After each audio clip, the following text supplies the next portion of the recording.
وركز معايا معلم. عندك هذا الحيط وهذا الحيط بغيتهم يكونوا في الكري شويه فاتح. فاش كتجيب عطاش. هذا الحيط بغيتهم يكونوا في الكري شويه غالق. مرحبا معلم.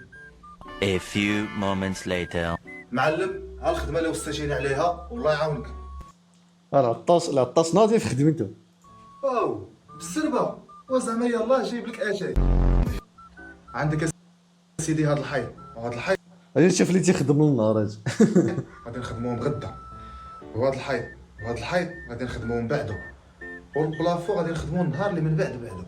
وعاوتاني على حساب ما نضمنكش الا كان الغدا ما فيهش المرقه نقدروا نطولوا واحد شويه. واليوم شنو غادي دير؟ اليوم غادي نشربوا اتاي ابدا. اليوم غادي نحطوا الحيوط باش ان شاء الله غدا يكونوا واجدين باش نصبغوهم. باش الفرق بين العطاش وبلي تيخدم النهار. العطاش كتقدي انت وياه تا خصك تكمل خدمتك. النهار كتبقى تخلصوا لا شنو يدير هذا، تبقى تتمرضن عليك. لا هو يجيب لي اتاي، لا هو انا ما غديتيش، لا هو ما عنديش باش نركب. تما بقات الخدمه.